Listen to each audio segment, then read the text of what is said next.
Hello, everyone. My name is Ms. Bryant Dixon, and I am the assistant principal for the Willie Jeffries School of Excellence. And guess what? I have a wonderful, magical story just for you. The name of the story is called The Dance of the Realms. This particular story is a part of the Disney variation of the Nutcracker and the Four Realms. It's written by Calliope Glass and illustrated by Marco Bucci.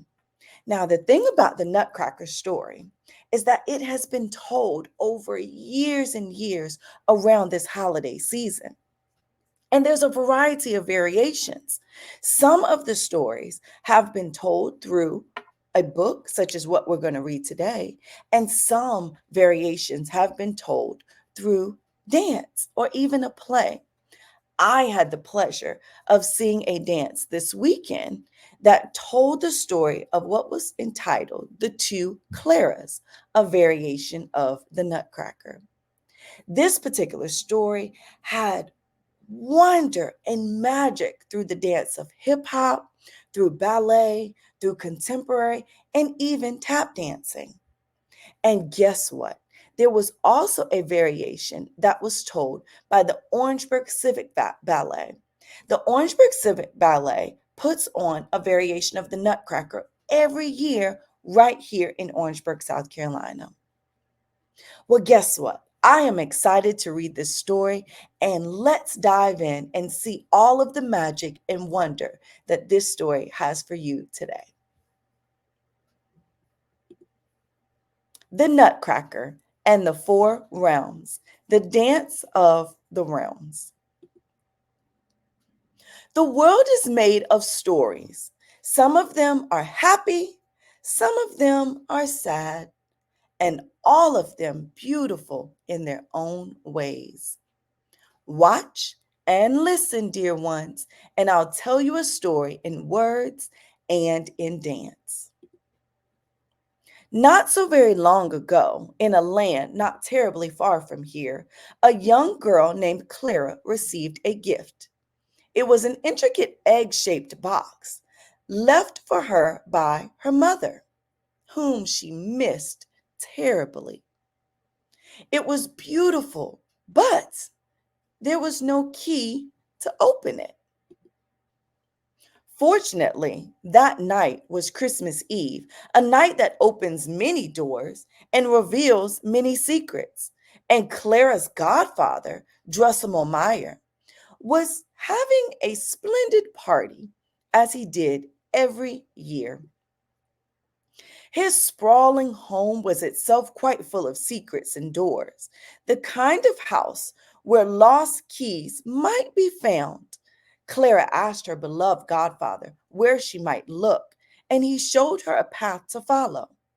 All she had to do was trust where her heart was leading. Clara's quest carried her through a secret door and into another world entirely, a world of magic and surprise, a world of four realms. But when she entered this magical world, she found herself in a place that was battered and broken and full of untold dangers. No sooner had Clara found her key than she'd lost it again and nearly lost her life with it. In the nick of time, Clara escaped and fled to a stunning palace with the help of a kind soldier. There, the beautiful Sugar Plum took Clara under her wing. Clara considered herself an inventor, but she discovered something new about herself that day. She was also the princess of the Four Realms. The folk of the Four Realms were so thrilled to meet Clara that they hosted a pageant in her honor. The pageant tells the story, Sugar Plum whispered, of how your mother created our world. And so Clara, breathless with the beauty of it, watched a story unfold in dance, a story she had never heard before, a story about another inventor, a lonely inventor.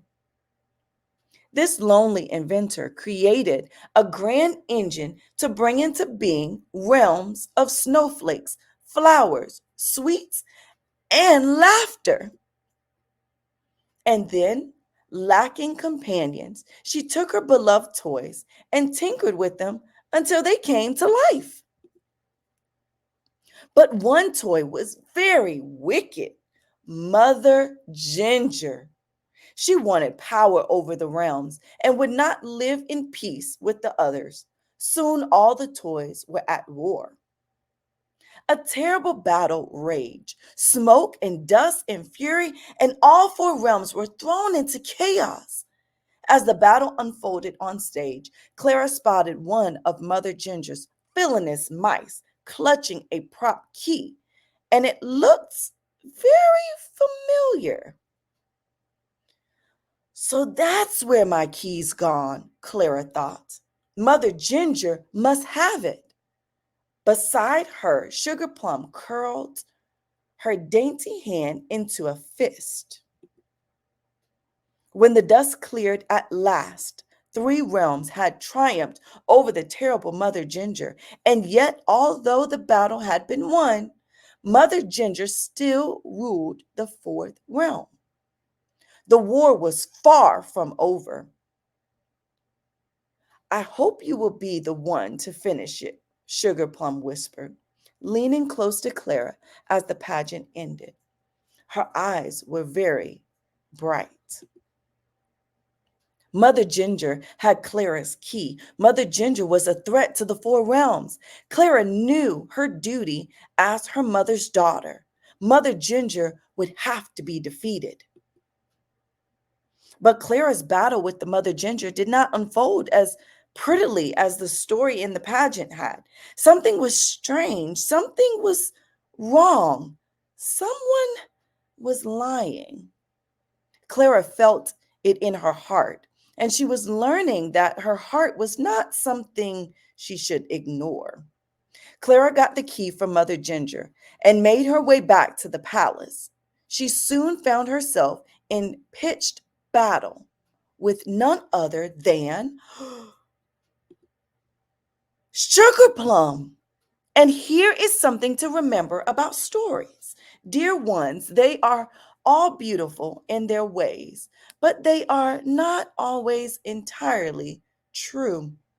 All along, the enemy of the realms had been the beautiful and treacherous Sugar Plum. The war had been her doing and hers alone, a selfish bid to rule the realms, a formidable villain indeed, the wicked Sugar Plum. But Clara, clever, brave, and stubborn, outdid her at the last. She used her mother's grand engine and key to turn the evil fairy back into a doll. Clara saved the four realms. The four realms are made of stories, just like our world. Watch and listen, dear ones. I have one more story to tell you. Some of it is happy and some of it is sad, and all of it is true. Not so very long ago, in a land not so terribly far from here, a little girl who had lost her mother found herself in a magical realm. And because she was clever, and because she was kind, and because she was brave, her story has a happy ending. The end. So we got a chance to hear this beautiful, beautiful story called The Dance of the Realms. There are other variations, as I mentioned before, about the Nutcracker, and I hope that you have an opportunity to check in your local library and see if you can read one of those stories. Another way that you might can see it is by seeing it as a play or a dance, just as I was able to see it. And then once you have the opportunity to either view it or to read it, then take the time to spend time with your families and talk about the story and compare the one that we heard today to the one that you got to see or hear. I hope that you enjoyed our story today, and I look forward to many more stories with you. So thank you for joining us, the Willie Jeffries School of Excellence, and we hope to see you soon. Enjoy.